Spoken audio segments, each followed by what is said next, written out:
So I previously made a video about things that have worked for me in terms of alleviating and kind of preventing lower back pain. I forgot to mention a few key things that I think are quite important as well.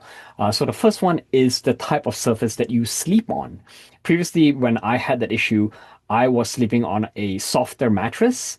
And what actually helped me realize that it was important for me to shift to a firmer mattress was coming out of that problem. I actually had a trip back to Asia. So at the time, I went back to Malaysia, and then I had a small engagement where I went to Vietnam. And over there in Vietnam, and I don't know if you're not aware with Asian culture, I always thought it was strange that older Asian people, like our parents, our grandparents, tend to actually sleep on a bed that is pretty much just a wooden frame with no mattress at all, to take it to the extreme. So like when I visited, let's say, my grandparents in law's place, I noticed like that was the chair that they used, like a really flat wooden old style chair. And I'll see if I can find a picture and put it up there. But that's kind of what they prefer. They like to sleep on these hard, flat surfaces. And then when I went to Vietnam for my engagement, for my for some business work, the bed that I had there was pretty much the same. It was just like a wooden bed with a very thin mattress. And coming out of that experience, sleeping on that hard surface, I found it was a lot better for my back. And here's kind of the logic behind it. At the end of the day, what your back really needs is good alignment. And why there's a preference in Western cultures to go after softer mattresses versus harder, here's my theory and kind of here are some observations.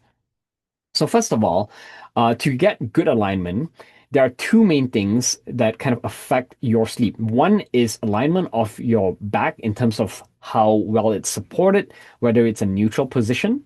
And then number two, also comfort in terms of pressure points, because we all have bony parts in our body. And if you sleep on too hard of a surface, if you sleep, let's say, directly on the floor and you are skinnier or if you're a bit bonier, you will tend to feel those surfaces a bit more because your joints will press on that, right? And that makes it a little bit uncomfortable for some people. So generally, the softer mattresses, they help with that pressure point issue, but if the mattress is too soft, it doesn't allow your back to be well supported and you tend to sag in certain areas, typically mostly with the lower back area because your hips are usually a bit heavier and normally your head as well, but your head is well supported if you have a good pillow. So that's the key thing to notice and understand with firm versus harder mattress. Firm versus softer mattress. And with softer mattresses, to an extent, depending on your body contour, depending on whether you're a side sleeper or a back sleeper or even a front sleeper, side sleepers tend to benefit from a slightly softer mattress, not too soft, because it allows some of the heavier parts to sink where it needs to sink in so that you can still maintain a straight neutral spine. That's it. If you go for a hard, flat surface, I myself, I'm a side sleeper, more towards more like the front side, where it's kind of almost on my belly. What I find helps is strategic placement of pillows in the right location.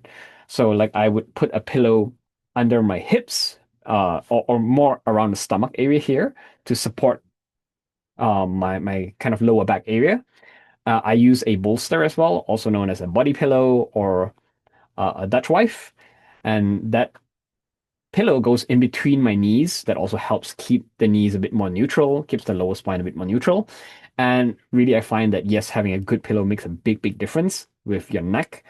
So those are some of the key things. So if you have a hard surface, your spine is better supported, and then ensure that you use strategic placement of pillows for maximum comfort and to get that neutral spine position that you need. Um, I find soft beds are not for me. When it's too soft, really, it just my back doesn't get the support it needs, and I wake up feeling sore all over. So that's one of the things that I notice. So one theory I have on why softer mattresses are more popular here in North America versus in Asia, more of that preference towards firmer mattresses, is Asians tend to typically be of lighter build, and because of that, we don't find that we have a lot of pressure on certain areas because even though we're skinny, we're typically lighter, so we're not actually putting a lot of pressure on some of those points. Therefore, we can kind of get away with firmer surfaces. And North Americans, Caucasians in general, are tend to be more heavy set built.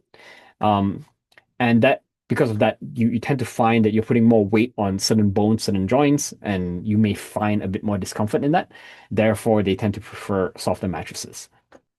So number two is how you approach things like spinal decompression and even hanging. So I've seen some videos there, and I've actually personally tried out spinal decompression as well. The one where you lie down on that table and they like strap down your, I think it was your legs and part of your shoulders here under your armpits, and the machine will slowly pull you a little bit to help your spine decompress a bit. And I've seen videos where people like hang from a bar and try to decompress your spine as well. What I generally find is, yes, that helps, but it's actually more important to be more mindful of relaxing your muscles when you go through that experience. Because what generally happens to the average person is if you're not consciously aware of your muscles and tension, when you do those type of decompression activities, you actually tend to tense yourself up even more because when you are, let's say, on the lying down on a machine and it's pulling you, you want to resist that and you tend to tighten up your muscles more instead. Same as when you're hanging on a bar, you tend to actually tighten up your muscles because you are activating some of your muscles to hang. And that actually is counterintuitive or counter to what you are trying to achieve with muscle relaxing. Um, so that's point number two. Third one that has been super useful for me is the foam roller. And I got a foam roller a long time ago from a good friend of mine who's in physiotherapy, and I really, really love the foam roller. So I usually use it at least once a week.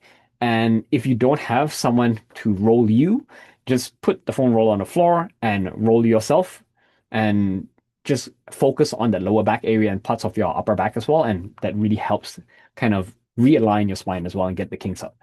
The fourth one is using a massage gun. Unfortunately, I don't use that as much as I would like to because it is quite hard to do certain things on the lower back or the back on your own with a massage gun. So you really need a partner to do it for you. And yeah, generally I don't have that much time with my wife to really have her focus on that areas, or she doesn't quite know how to do it the right way. And sometimes if you don't have the right person doing it in the right way, it tends to become a bit painful if they focus and use it on, let's say, the bones instead of on the muscle itself. So those are some key tips that might help you as well in terms of alleviating your lower back pain. So I hope it's been helpful.